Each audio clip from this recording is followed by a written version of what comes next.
حضرت محمد صلی اللہ علیہ وسلم غار ہرا سے غار ثور تک بھائی علی اصغر چودھری۔ کیا لوگوں کے لیے یہ بات بڑی عجیب ہو گئی ہے کہ ہم نے خود انہی میں سے ایک آدمی کی طرف وحی بھیجی کہ لوگوں کو خبردار کرو اور ایمان لانے والوں کو بشارت دے کہ ان کے لیے ان کے رب کے ہاں سچی عزت اور سرفرازی ہے۔ کیا یہی وہ بات ہے جس پر منکرین نے کہا کہ یہ شخص تو کھڑا جادوگر ہے؟ سورہ یونس۔ بس اے نبی صلی اللہ علیہ وسلم، تم نصیحت کیے جاؤ اپنے رب کے فضل سے، نہ تم کاہن ہو اور نہ مجنون۔ سورہ الطور آیت نمبر 29۔ تبلیغ رسالت کے بعد مکہ کی ہر محفل، ہر چوپال، کوچے و بازار اور گلی گلی میں محمد صلی اللہ علیہ وسلم کی پیش کردہ دعوت اسلام اور قرآن کے مضامین پر چیمن گوئیاں ہونے لگی تھیں، اور سرداران قریش کو یہ خدشہ لاحق ہو گیا تھا کہ حج کے ایام بالکل قریب ہیں۔ اگر محمد کے خلاف حاجیوں کو بہکایا نہ گیا تو ان کی شیریں بیانی سے بہت سے لوگ متاثر ہو جائیں گے، اور اس طرح ان کا پیغام عرب کے کونے کونے تک پہنچ جائے گا۔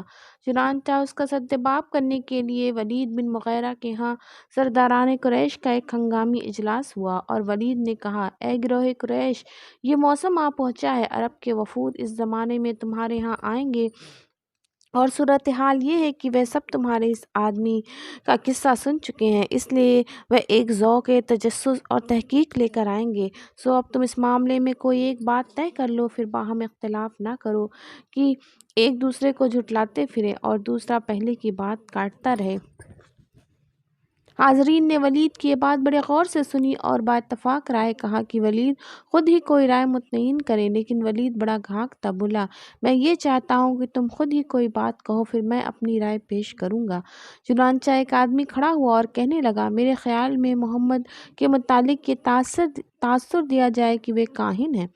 ولید: ہم نے بہترے کاہن دیکھے ہیں، لیکن کہاں کاہنوں کی تک بندیاں اور کہاں محمد صلی اللہ علیہ وسلم کا کلام۔ ہمیں ایسی بات نہ کہنی چاہیے جس سے عربی قبائل ہمیں جھوٹا سمجھے۔ دوسرا آدمی: ہم اسے دیوانہ بتایا کریں گے۔ ولید: محمد کی دیوانگی سے کیا نسبت؟ تیسرا آدمی: اچھا، ہم کہیں گے وہ شاعر ہیں۔ ولید: ہم خوب جانتے ہیں کہ شعر کیا ہوتا ہے، اس کام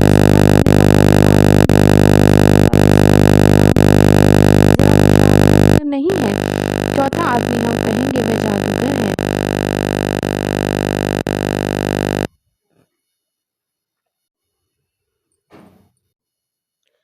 چوتھا آدمی: ہم کہیں گے وہ جادوگر ہیں۔ ولید: جس طہارت و نظافت سے محمد رہتے ہیں، جادوگروں میں وہ کہاں ہوتی ہے؟ جادوگروں کی منحوس صورتیں اور نجس عادتیں ہی الگ ہوتی ہیں۔ ولید کی باتیں سن کر سب لاجواب ہو گئے ہیں، لیکن ابو جہل ولید کے سر ہو گیا ہے کہ تم کوئی ایسی مناسب بات بتاؤ جس پر سب عمل کریں۔ الزام تراشی میں سب ناکام ہو گئے ہیں، اب ولید کی باری ہے اور وہ کوئی نئی بات کہے۔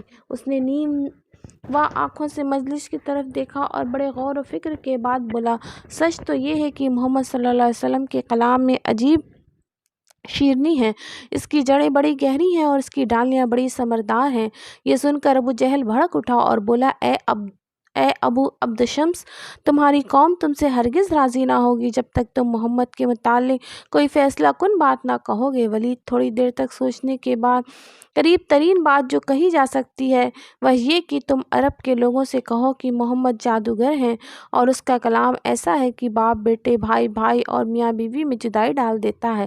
جو اس کا کلام سنے گا اس کے اپنے ہی خاندان میں ایک دوسرے کے خلاف نفرت پھیل جائے گی، اس لیے اس کا کلام ہرگز نہ سنا جائے۔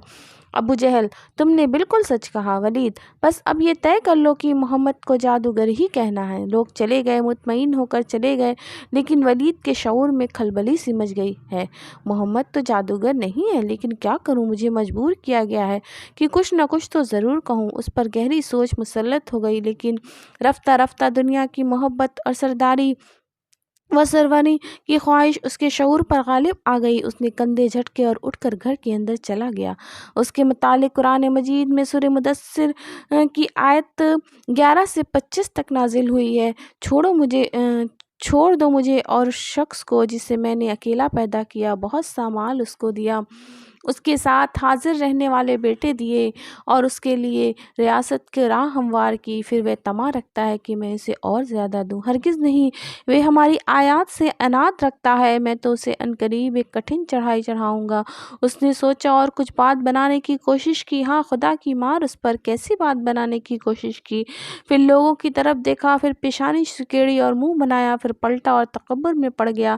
آخر کار بولا، یہ کچھ نہیں ہے مگر ایک جادو جو پہلے سے چلا آ رہا ہے۔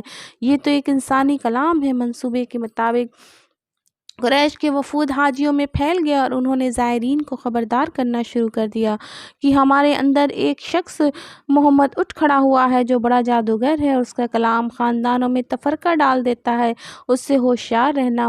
مگر اس تشہیر کا نتیجہ یہ ہوا کہ محمد صلی اللہ علیہ وسلم کا اسم گرامی پورے عرب میں مشہور ہو گیا اور کئی دانشمند لوگ تجسس کے ہاتھوں مجبور ہو کر مکہ پہنچنے لگے۔ مکہ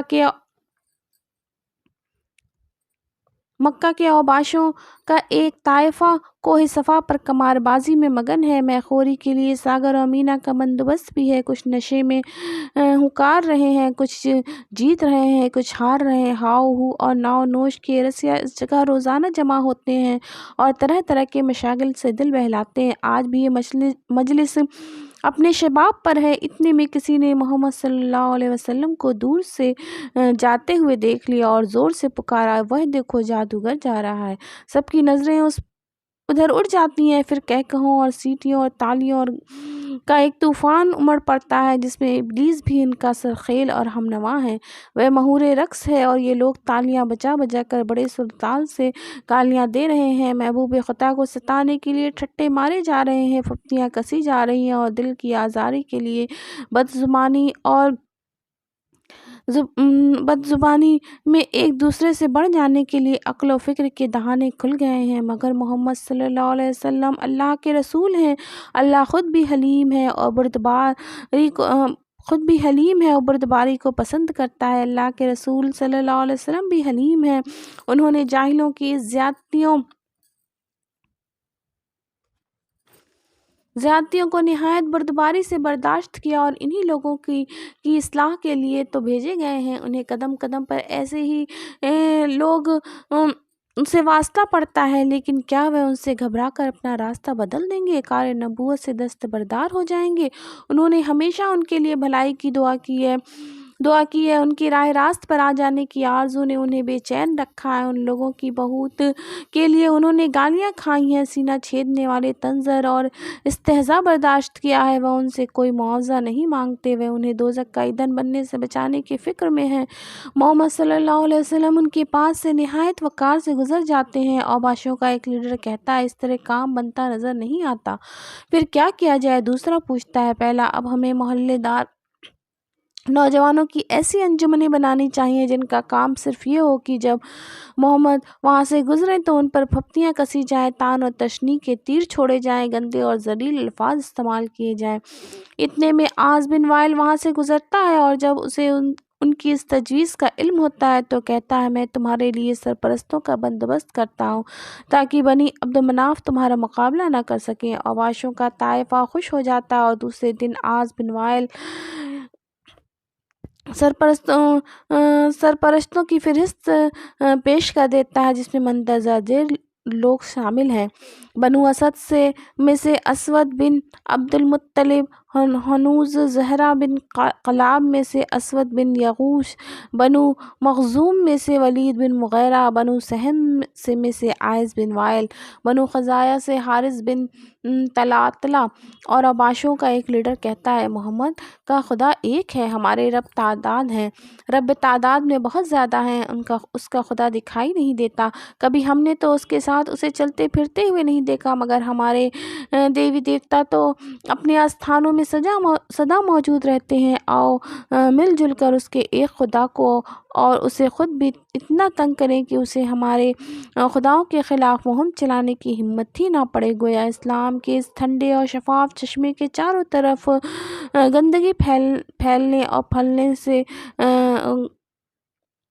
گندگی پھیلا کر اسے پھلنے اور پھولنے سے روکا جائے گا۔ اے نبی صلی اللہ علیہ وسلم، یہ لوگ جب تمہیں دیکھتے ہیں تو تمہارا مذاق اڑانے لگتے ہیں، کہتے ہیں کیا یہ شخص جسے خدا نے رسول بنا کر بھیجا ہے، اس نے تو ہمیں گمراہ کر کے اپنے معبودوں سے برگشتہ ہی کر دیا ہوتا اگر ہم ان کی عقیدت پر جم نہ گئے ہوتے۔ اے نبی صلی اللہ علیہ وسلم، ان سے کہو اگر اللہ کی مشیت یہی ہوتی کہ میں نبی نہ بنایا جاؤں تو میں یہ قرآن تمہیں کبھی نہ سناتا اور اللہ تمہیں اس کی خبر تک نہ دیتا۔ آخر اس سے پہلے میں ایک عمر تمہارے درمیان گزار چکا ہوں، کیا تم عقل سے کام نہیں لیتے؟ سورہ یونس آیت نمبر 16۔ حرم کعبہ میں چند سرداران قریش خوشگپیوں میں محو ہیں، کچھ لوگ بتوں کے سامنے سر بسجود ہیں، ایک جگہ چند آدمی نظریں پیش کر رہے ہیں، لیکن ان سے ذرا ہٹ کر محمد صلی اللہ علیہ وسلم اپنے رب کی عبادت میں محو ہیں۔ قریش انہیں دیکھ دیکھ کر پھپتیاں کستے کہے لگاتے ہیں، لیکن وہ ان سب سے بے نیاز اور ذکر و فکر میں کھو گئے ہیں۔ اتنے میں ایک اور تاجر حرم میں داخل ہوتا ہے اور اس کے چہرے پر کرب اور اذیت کے آثار ہیں، وہ گھبرایا ہوا معلوم ہوتا ہے۔ اس نے حرم کعبہ میں چاروں طرف دیکھا، قریشیوں کے قریب پہنچا، ان سے کہنے لگا میری مدد کرو، میں لٹ گیا۔ ایک قریشی نے بڑی رعونیت سے گردن اٹھائی، اسے گھور کر دیکھا اور بڑے تہمکانہ انداز میں پوچھا کیا ہوا؟ تاجر نے کہا کچھ عرصے پہلے ابو الحکم ابو جہل نے ایک اونٹ مجھ سے شرط پر خریدا تھا کہ رقم 1 ماہ کے اندر اندر ادا کر دے گا، لیکن میں جب بھی رقم وصول کرنے کے لیے اس کے پاس گیا اس نے ہمیشہ حیل و حجت سے کام لیا، مگر آج تو حد ہو گئی، اس نے صاف صاف جواب دے دیا ہے اور مجھے جان سے مار ڈالنے کی دھمکی دے رہے ہیں۔ آپ لوگ میری مدد نہ کریں گے تو میں برباد ہو جاؤں گا۔ یہ سن کر مجلس میں کچھ دیر تک خاموشی طاری رہی، پھر اس متکبر قریشی نے محمد صلی اللہ علیہ وسلم کی طرف انگلی سے اشارہ کرتے ہوئے کہا وہ صاحب جو اکیلے بیٹھے ہوئے ہیں ان کے پاس جاؤ، وہ تمہیں ابو الحکم سے رقم دلوا دیں گے۔ تاجر نے اس کی طرف اس انداز سے دیکھا گویا انہونی سی بات کہہ کر اس نے اپنا پیچھا چھڑا لیا ہے۔ قریشی اس پر برہم ہو گیا اور نہایت درستی سے کہنے لگا کیا تمہیں میری بات پر یقین نہیں آتا؟ تاجر نے لجاجت سے کہا آپ نے یقیناً درست کہا ہوگا، میں اس سے کیسے انکار کر سکتا ہوں، لیکن ابو الحکم تو بڑا کھڑا جھگڑالو اور ظالم آدمی ہے، وہ اس ایک آدمی کی بات کیسے قبول کر لے گا؟ تو پھر کیا کیا جائے؟ قریشی نے تنزیہ کہا آپ میں سے کچھ آدمی میرے ساتھ چلیں تاکہ وفد کی صورت میں ابو الحکم کو رقم ادا کرنے پر مجبور کیا جائے۔ تاجر نے یہ کہتے ہوئے اچھڑتی ہوئی نظر محمد صلی اللہ علیہ وسلم کی طرف دیکھا۔ اب حاضرین چیمنگوئیاں ہونے لگی۔ 2-3 آدمیوں نے زور دے کر کہا بھائی تم انہیں اپنے ساتھ لے جاؤ، ابو الحکم بھی انہی کی بات مانتا ہے، وہ ہماری ہرگز نہیں سنے گا، بلکہ ہمارے جانے سے تمہارا بنا بنایا کام بگڑ جائے گا۔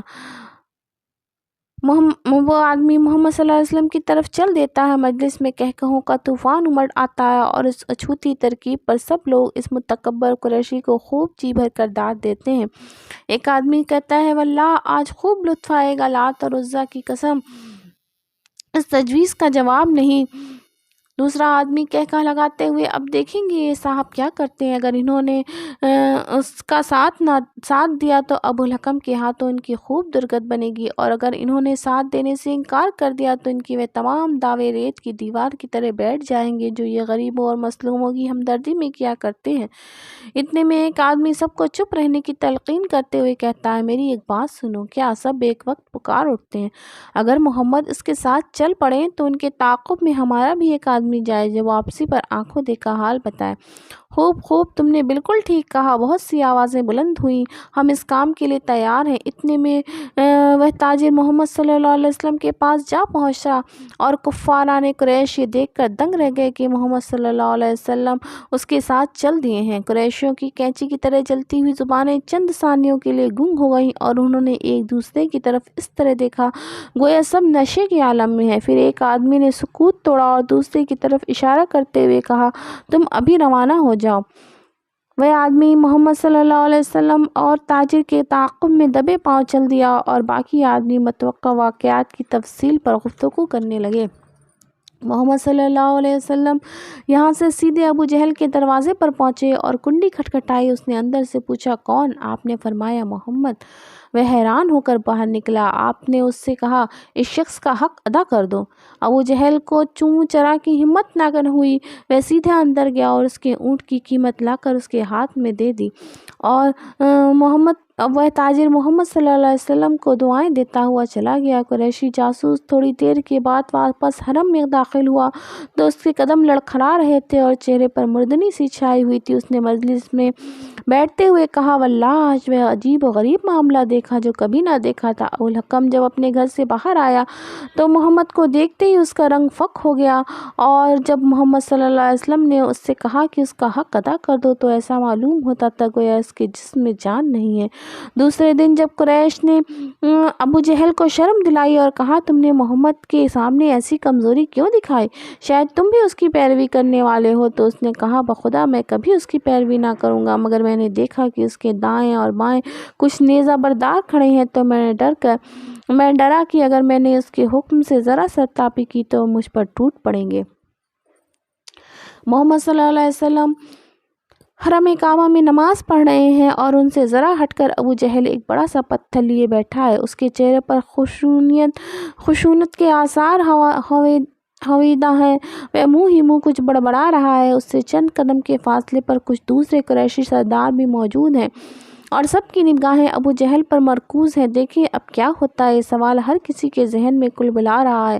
وقت گزرنے کے ساتھ ساتھ محمد صلی اللہ علیہ وسلم کی تبلیغی مہم بڑی آب و تاب کے ساتھ آگے ہی بڑھتی گئی اور سرداران قریش اپنے انتہائی مخالفانہ کوشش کے باوجود تحریک اسلامی کو روکنے میں ناکام رہے۔ یوں تو ہر شخص معاندانہ سرگرمیوں میں مصروف تھا، لیکن ابو جہل نے ان سب سے پیش تھا۔ اس نے ان سب لوگوں سے کہہ دیا تھا کہ اے گروہ قریش، تم نے دیکھ لیا کہ محمد نے کس طرح صاف کہہ دیا ہے کہ وہ ہمارے دین کی برائی کرنے، ہمارے باپ دادا کو گمراہ کہنے، ہماری عقلوں کو بے عقلی قرار دینے، ہمارے معبودوں کو گالیاں دینے سے باز نہ آئے گا۔ اب میں اللہ سے عہد کرتا ہوں کہ کل میں ایک پتھر لے کر بیٹھوں گا اور جب وہ نماز میں سجدہ کریں گے تو ان کا سر کچل دوں گا، پھر بنی عبد مناف جو چاہیں کر لیں۔ محمد صلی اللہ علیہ وسلم نے سر سجدے میں رکھ دیا اور ابو جہل پتھر لے کر تیز قدم اٹھاتا ہوا بٹے سے جوش میں محمد صلی اللہ علیہ وسلم کے قریب پہنچ جاتا ہے، لیکن پتھر اٹھاتے ہی اس کا رنگ فک ہو جاتا ہے، پیشانی پر پسینے کے قطرے ناچنے لگتے ہیں، بدن پر لرز آتا، ہاتھوں میں رشا طاری ہو جاتا ہے، پتھر اس کے ہاتھ سے گر جاتا ہے، وہ گھبرایا ہوا، سہما ہوا، ترسا لرزا واپس پلٹتا ہے۔ قریش اس کی یہ حالت دیکھ کر حیرت زدہ سے رہ جاتے ہیں اور چند قدم واپس آتا ہے تو کچھ لوگ آگے بڑھ کر اس سے پوچھتے ہیں، ابوالحکم یہ تمہیں کیا ہو گیا؟ ابو جہل، میں محمد صلی اللہ علیہ وسلم کو پتھر سے کچلنے کے لیے آگے بڑھا، مگر جب قریب پہنچا تو میرے آگے ایک زبردست اونٹ آ گیا۔ میں نے اتنے بڑے سر اور ایسی گردن اور ایسی کچلیوں والا اونٹ کبھی نہ دیکھا تھا۔ جو ہی میں نے ہاتھ بڑھایا وہ مجھے چبا ڈالنے کے لیے تیار ہو گیا اور میں دہشت زدہ سا رہ گیا۔ اس کے متعلق اللہ کے رسول صلی اللہ علیہ وسلم نے فرمایا، وہ جبرائیل تھے۔ اللہ جل شانہ نے اپنے محبوب کی حفاظت کے لیے کیا خوب انتظام کیا تھا۔ وہ ہر چیز پر قادر ہے، اپنے بندوں کی حفاظت اس طرح کرتا ہے کہ خود انہیں بھی اس کی خبر تک نہیں ہوتی۔ اے نبی صلی اللہ علیہ وسلم، ان سے کہو میں تو ایک بشر ہوں تم جیسا، مجھے وحی کے ذریعے سے بتایا جاتا ہے کہ تمہارا خدا تو بس ایک ہی خدا ہے، لہٰذا تم سیدھے اس کا رخ اختیار کرو اور اس سے معافی چاہو۔ حامیم سجدہ۔ اے ابوالولید، آپ نے میرا خواب سن لیا، اب آپ جانیں اور آپ کا کام۔ محمد صلی اللہ علیہ وسلم۔ محمد صلی اللہ علیہ وسلم کے مخالفین تین قسم کے تھے۔ اول وہ ظالم تھے جو آپ کی شدید ترین دشمن تھے، جن کی تمام کوششیں ہر وقت محمد صلی اللہ علیہ وسلم کو تنگ کرنے میں، تبلیغ اسلام کی راہ میں رکاوٹیں کھڑی کرنے اور محمد صلی اللہ علیہ وسلم کے خلاف تدبیریں سوچنے اور ان پر عمل کرنے کے لیے وقف تھیں۔ ان میں مندرجہ ذیل لوگ شامل تھے: ابو جہل، ابو لہب، اسود بن ابو عبد یغوش، محمد صلی اللہ علیہ وسلم کا ماموزاد بھائی، حارث بن قیس بن عدی، ولید بن مغیرہ، امیہ بن خلف، ابو قیس بن فاقہ بن مغیرہ، عاص بن وائل، نضرین، حارث، منبہ بن الحجاج، زبیر بن ابی امیہ، صائب بن سیفی، بن عبد، یہ سب اپنے قبیلوں کے سرکردہ افراد صاحب حیثیت اور قائد تھے۔ دوسرے طبقے میں وہ سرداران قریش شامل تھے۔ دشمن تو ضرور تھے لیکن ہاتھ دھو کر پیچھے پڑنے والوں کی طرح نہ تھے، تاہم اسلام دشمنی میں مخالفین کا ساتھ ہر کارروائی میں دیتے تھے۔ ان میں مندرجہ ذیل لوگ خصوصی طور پر شامل تھے: عتبہ بن ربیع، شیبہ بن ربیع، ابو سفیان بن حرب۔ یہ لوگ محمد صلی اللہ علیہ وسلم کو دیکھتے تو الٹے پھر جاتے، بات تک سننا انہیں گوارا نہ تھا۔ یہ لوگ آپ کا نام لینا یا سننا ہرگز پسند نہ کرتے۔ اگر کبھی راہ چلتے محمد صلی اللہ علیہ وسلم ان کا آمنا سامنا ہو جاتا تو وہ راہ چھوڑ دیتے، رخ بدل دیتے اور اپنا منہ کپڑے کی اوٹ میں چھپا لیتے، تاہم محمد صلی اللہ علیہ وسلم ان سے کوئی بات نہ کرنے پائیں۔ تیسرے طبقے میں وہ لوگ شامل تھے جو یا تو اس معاملے سے بالکل ہی لا تعلق تھے اور غیر جانبدار رہتے تھے، یا دعوت اسلام سے متاثر تو تھے مگر اس کا اظہار کرنے کی جرات نہیں رکھتے تھے۔ ان تمام قسم کے مخالفین کو اس بات کا شدت سے احساس تھا کہ محمد صلی اللہ علیہ وسلم کی شخصیت بڑی پرکشش اور جاذب ہے۔ ان کا کلام اپنی شیرینی، فصاحت و بلاغت اور حسن ادا و حسن معنی کی وجہ سے سامعین کو متاثر کرنے کی زبردست قوت اور کشش رکھتا ہے۔ قرآن مجید کی تاثیر سے بھی بہت مرعوب تھے لیکن اس کا اعتراف کرنے سے کتراتے تھے۔ ان لوگوں کو یہ خطرہ ہر وقت لاحق رہتا تھا کہ اگر محمد صلی اللہ علیہ وسلم کو دعوت حق کی تبلیغ سے نہ روکا گیا تو ایک وقت ایسا بھی آ جائے گا جب کثرت سے لوگ مسلمان ہو جائیں گے، اس لیے وہ ایسی تجویزیں سوچتے رہتے تھے جن پر عمل کر کے وہ اپنا مقصد حاصل کر سکیں۔ اس لیے ایک دن یہ لوگ حرم کعبہ میں مشورہ کرنے کے لیے اس وقت جمع ہوئے جب محمد صلی اللہ علیہ وسلم وہاں یاد الہی میں محو تھے۔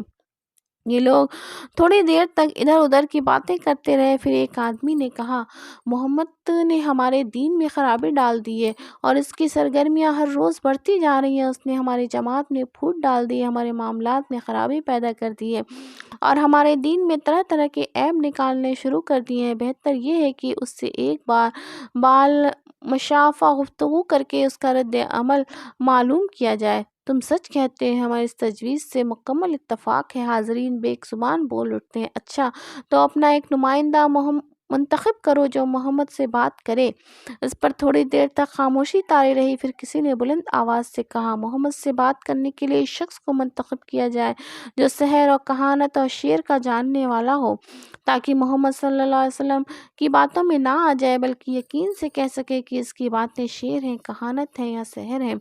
یہ سن کر حاضرین میں چیمنگوئیاں ہونے لگی۔ پھر بعد اتفاق رائے یہ طے پایا کہ ابو سفیان بن حرب کے خسر عتبہ بن ربیع کو اس کام کے لیے منتخب کیا جائے، کیونکہ وہ ان تمام اصناف سخن سے بخوبی واقف اور موزوں ترین آدمی ہے۔ اس پر پہلے آدمی نے کہا، ابو الولید، ہمیں تم پر مکمل اعتماد ہے، یہ کام تم کرو۔ عتبہ بولا، اگر تم سب میری نمائندگی کو دل سے قبول کرتے ہو تو تمہیں اس معاملے میں مجھ پر مکمل اعتماد ہے تو پھر میں تیار ہوں، ابھی جاتا ہوں، محمد کے سامنے تجویزیں رکھتا ہوں، شاید کسی بات پر ان سے ہماری مصالحت ہو جائے اور ہماری مخالفت سے باز آ جائے۔ حاضرین نے اسے اپنے اعتماد کا یقین دلایا اور وہ پورے اطمینان سے اپنی مہم پر روانہ ہو گیا۔ محمد صلی اللہ علیہ وسلم ان سے ذرا ہٹ کر یاد الہی میں محو تھے۔ عتبہ اس مجلس سے اٹھا اور سیدھا ان کے پاس جا پہنچا۔ جب آپ اس کی طرف متوجہ ہوئے تو بولا، بھتیجے، جو عزت اور شرف تمہیں ہمارے یہاں حاصل ہے اس سے تم بخوبی واقف ہو۔ تم نسب سے لحاظ سے بھی ایک شریف اور معزز گھرانے سے تعلق رکھتے ہو، پھر تم جیسا آدمی جو حسب نسب اور دونوں لحاظ سے عالی مقام ہو اپنی قوم پر کیوں کر ایسی مصیبت لا سکتا ہے جو تم لے آئے ہو؟ تم نے ہماری جماعت میں تفرقہ ڈال دیا، ساری قوم کو بیوقوف بنایا، قوم کے دین اور اس کے معبودوں کی برائی کی اور ہمارے باپ دادا جو مر چکے ہیں ان سب کو تم نے کافر اور گمراہ ٹھہرایا۔ اور اب ذرا میری بات سنو، میں کچھ تجویزیں تمہارے سامنے رکھتا ہوں، اس پر غور کرو، شاید کہ ان میں سے کسی کو تم قبول کر لو۔ محمد صلی اللہ علیہ وسلم: ابو ولید، آپ کہیں میں سنوں گا۔ عتبہ: بھتیجے، یہ کام جو تم نے شروع کر رکھا ہے، اسے اگر تمہارا مقصد دولت حاصل کرنا ہے تو میں اس کا ذمہ لیتا ہوں۔ ہم تمہیں اس قدر دولت دیتے ہیں کہ تم سب سے زیادہ مالدار ہو جاؤ گے۔ اگر تمہارا مقصد سرداری حاصل کرنا ہے تو ہم تمہیں بخوشی اپنا سردار تسلیم کر لیتے، اور میں تمہیں یقین دلاتا ہوں کہ تمہاری مرضی کے بغیر کوئی فیصلہ نہیں کریں گے۔ اگر تم بادشاہ بننا چاہتے ہو تو ہم تمہیں اپنا بادشاہ بنا لیتے ہیں، اور اگر تم پر کوئی جن آتا ہے جس کو تم دور نہیں کر سکتے تو ہم کسی جھاڑ پھونک کرنے والے کو بلوا کر اس کا تدارک کر سکتے ہیں۔ اگر تمہیں حزن کی شکایت ہے یا سوتے جاگتے میں کچھ نظر آتا ہے تو ہم اپنے اتباع سے اپنے خرچ پر اس کا علاج کرا دیتے ہیں۔ اگر تم کسی عورت سے شادی کرنا چاہتے ہو تو اس کی نشاندہی کرو، ہم تو اس سے تمہاری شادی کرا دیتے ہیں، لیکن خدا کے لیے تم اپنی ان باتوں کو چھوڑ دو۔ عتبہ یہ کہہ کر امید بھری نگاہوں سے محمد صلی اللہ علیہ وسلم کے روئے اقدس کی طرف دیکھا تو آپ نے فرمایا: ابو الولید، آپ نے جو کچھ کہنا تھا کہہ چکے یا ابھی اور کچھ کہنا ہے؟ عتبہ: میں اپنی بات کہہ چکا ہوں، اور اب مجھے تمہارے جواب کا انتظار ہے۔ محمد صلی اللہ علیہ وسلم: اچھا، تو اب میری بات سنیے۔ اس کے بعد آپ صلی اللہ علیہ وسلم نے بسم اللہ الرحمن الرحیم پڑھ کر سورہ حامیم سجدہ کی ابتدائی آیات کی تلاوت کی۔ ترجمہ پیش خدمت ہے۔ حامیم، یہ خدائے رحمان اور رحیم کی طرف سے نازل کردہ چیز ہے، ایک ایسی کتاب جس کی آیات خوب کھول کر بیان کی گئی ہیں۔ عربی زبان کا قرآن ان لوگوں کے لیے جو علم رکھتے ہیں بشارت دینے والا اور ڈرا دینے والا، مگر ان لوگوں میں سے اکثر نے اس سے روگرانی کی۔ اگر وہ سن کر نہیں دیتے کہتے ہیں جس چیز کی طرف تو ہمیں بلا رہا ہے اس کے لیے ہمارے دلوں پر غلاف چڑھے ہوئے ہیں، ہمارے کان بہرے ہو گئے ہیں، لہٰذا ہم اس بات کو نہیں مانتے جس کے لیے تم بھیجے گئے ہو۔ عاد کا حال یہ تھا کہ وہ زمین میں کسی حق کے بغیر بڑے بن بیٹھے اور کہنے لگے: کون ہے ہم سے زیادہ زوراور؟ ان کو یہ نہ سوجا کہ جس خدا نے ان کو پیدا کیا ہے وہ ان سے زیادہ زوراور ہے، اور ہماری آیات کا انکار ہی کرتے رہے۔ آخرکار ہم نے چند منحوس دنوں میں سخت طوفانی ہوا ان پر بھیج دی تاکہ انہیں دنیا ہی کی زندگی میں ذلت و رسوائی کے عذاب کا مزہ چکھا دیں، اور آخرت کا عذاب تو اس سے بھی زیادہ رسوا کن ہے، وہاں کوئی ان کی مدد کرنے والا نہ ہوگا۔ رہے سمود تو ان کے سامنے ہم نے راہ راست پیش کی، مگر انہوں نے راستہ دیکھنے کے بجائے اندھا بنا رہنا ہی پسند کیا۔ آخر ان کی کرتوتوں کی بدولت ذلت کا عذاب ان پر ٹوٹ پڑا، اور ہم نے ان لوگوں کو بچا لیا جو ایمان لائے تھے اور گمراہی و بدعملی سے پرہیز کرتے تھے۔ اور ذرا اس وقت کا خیال کرو جب اللہ کے یہ دشمن دوزخ کی طرف جانے کے لیے گھیر لائے جائیں گے، ان کے اگلوں کو پچھلوں کے آنے تک روک رکھا جائے گا۔ پھر جب سب وہاں پہنچ جائیں گے تو ان کے کان اور ان کی آنکھ اور ان کے جسم کی کھالیں ان پر گواہی دیں گی کہ وہ دنیا میں کیا کچھ کرتے رہے ہیں۔ وہ اپنے جسم کی کھالوں سے کہیں گے: تم نے ہمارے خلاف گواہی کیوں دی؟ تو وہ جواب دیں گی: ہمیں اس خدا نے گویائی دی جس نے ہر چیز کو گویا کر دیا ہے۔ اس نے تمہیں پہلی مرتبہ پیدا کیا تھا اور اب اسی کی طرف واپس لائے جا رہے ہو۔ تم دنیا میں جرائم کرتے وقت جب چھپتے تھے تو تمہیں یہ خیال نہ تھا کہ کبھی تمہارے اپنے کان اور تمہاری آنکھیں اور تمہارے جسم کی کھالیں تم پر گواہی دیں گی، بلکہ تم نے تو یہ سمجھا تھا کہ تمہارے بہت سے اعمال کی اللہ کو بھی خبر نہیں ہے۔ تمہارا یہی گمان جو تم نے اپنے رب کے ساتھ کیا تھا تمہیں لے ڈوبا، اور اسی کی بدولت تم خسارے میں پڑ گئے۔ اس حالت میں وہ صبر کریں یا نہ کریں، آگ ہی ان کا ٹھکانہ ہوگی، اور اگر رجوع کا موقع چاہیں گے تو کوئی موقع نہیں دیا جائے گا۔ ہم نے ان پر ایسے ساتھی مسلط کر دیے تھے جو انہیں آگے اور پیچھے ہر چیز کو خوشنما بنا کر دکھاتے تھے۔ آخرکار ان پر بھی وہی فیصلِ عذاب چسپاں ہو کر رہا جو ان سے پہلے گزرے ہوئے جنوں اور انسانوں کے گروہوں پر چسپاں ہو چکا تھا۔ یقیناً وہ خسارے میں رہ جانے والے تھے۔ یہ منکرین حق کہتے ہیں: اس قرآن کو ہرگز نہ سنو، جب یہ سنا جائے تو اس میں خلل ڈالو، شاید کہ اس طرح تم غالب آ جاؤ۔ ان کافروں کو ہم سخت عذاب کا مزہ چکھا کر رہیں گے، اور جو بدترین حرکات یہ کرتے رہے ہیں ان کا پورا بدلہ انہیں دے دیں گے۔ وہ دوزخ ہے جو اللہ کے دشمنوں کو بدلے میں ملے گی، اس میں ہمیشہ ہمیشہ کے لیے ان کا گھر ہوگا۔ یہ ہے سزا اس جرم کی وہ ہماری آیات کا انکار کرتے رہے۔ وہاں یہ کافر کہیں گے کہ اے رب ہمیں دکھا دے ان جنوں اور انسانوں کو جنہوں نے ہمیں گمراہ کیا تھا، ہم انہیں پاؤں تلے رون ڈالیں گے تاکہ وہ خوب ذلیل و خوار ہوں۔ جن لوگوں نے کہا اللہ ہمارا رب ہے، پھر وہ اس پر ثابت قدم رہے، یقیناً ان پر فرشتے نازل ہوتے ہیں اور کہتے ہیں نہ ڈرو نہ غم کرو اور خوش ہو جاؤ اس جنت کی بشارت سے جس کا تم سے وعدہ کیا گیا ہے۔ ہم اس دنیا کی زندگی میں بھی تمہارے ساتھی اور آخرت میں بھی وہاں جو کچھ تم چاہو گے تمہیں ملے گا، جس چیز کی تم تمنا کرو گے تمہاری ہوگی۔ یہ ہے وہ سامان ضیافت جو اس ہستی کی طرف سے ہے جو غفور الرحیم ہے۔ اور اس شخص کی بات سے اچھی بات اور کس کی ہوگی جس نے اللہ کی طرف بلایا اور نیک عمل کیا اور کہا کہ میں مسلمان ہوں۔ اور اے نبی صلی اللہ علیہ وسلم، نیکی اور بدی یکساں نہیں ہے، تم بدی کرنے کو نیکی سے دفع کرو جو بہترین ہو۔ تم دیکھو گے کہ تمہارے ساتھ جس کی عداوت پڑی ہوئی ہے وہ جگری دوست بن گیا ہے۔ یہ صفت نصیب نہیں ہوتی مگر ان لوگوں کو جو صبر کرتے ہیں، اور یہ مقام حاصل نہیں ہوتا ان لوگوں کو جو بڑے نصیب والے ہیں۔ اور اگر تم شیطان کی طرف سے کوئی اکساہٹ محسوس کرو تو اللہ کی پناہ مانگ لو، وہ سب کچھ سنتا اور جانتا ہے۔ اللہ کی نشانیوں میں سے ہے یہ رات اور دن اور سورج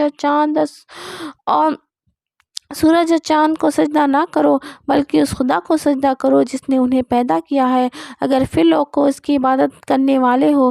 لیکن اگر یہ لوگ غرور میں آ کر اپنی ہی بات پر اڑے رہیں تو پرواہ نہیں، جو فرشتے تیرے رب کے مقرب ہیں وہ شب روز اس کی تسبیح کر رہے ہیں اور کبھی نہیں تھکتے۔ محمد صلی اللہ علیہ وسلم نے آیت سجدہ پر پہنچ کر سجدہ کیا، پھر پوچھا ابو الولید آپ نے میرا جواب سن لیا اور آپ جانے اور آپ کا کام؟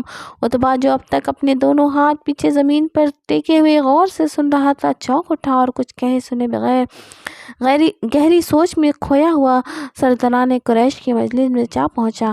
لوگوں نے دور سے دیکھ کر کہا خدا کی قسم عتبہ کا چہرہ بدلا ہوا ہے، یہ وہ صورت نہیں ہے جسے لے کر وہ گیا تھا۔ جب عتبہ مجلس میں آ کر اپنی نشست پر بیٹھ گیا تو لوگوں نے پوچھا کیا جواب لے کر آئے ہو عتبہ؟ خدا کی قسم میں نے ایک ایسا کلام سنا کبھی اس سے پہلے نہ سنا تھا، بخدا یہ شعر ہے نہ سحر ہے نہ کہانت ہے۔ اے اہل عرب میری بات مانو، اس شخص کو اس کے حال پر چھوڑ دو، میں سمجھتا ہوں کہ یہ کلام رنگ لا کر رہے گا۔ فرض کرو اگر عرب اس پر غالب آ گئے تو اپنے بھائی پر ہاتھ اٹھانے سے تم بچ جاؤ گے اور دوسرے اس سے نپٹ لیں گے، لیکن اگر وہ عرب پر غالب آ گیا تو اس کی بادشاہت ہی تمہاری بادشاہی اور اس کی عزت تمہاری عزت ہوگی۔ سرداران قریش ابو الولید آخر اس کا جادو تم پر بھی چل گیا؟ عتبہ میری جو رائے تھی وہ میں نے تمہیں بتا دی، اب تمہارا جو جی چاہے کرتے رہو۔ سرداران قریش تم نے محمد کے منہ پر ہاتھ کیوں نہیں رکھ دیا تھا؟ عتبہ اس نے عاد و سمود کی قوموں کی عذاب کا ذکر سناتے ہوئے کہا تھا تم پر بھی ایسا ہی عذاب آنے والا، اور تم لوگ جانتے ہو کہ محمد جب کوئی بات کہتے ہیں تو وہ جھوٹی نہیں ہوتی، اس لیے مجھے عذاب کا خوف ہوا اور میں نے ان کے منہ پر اپنا ہاتھ رکھ دیا۔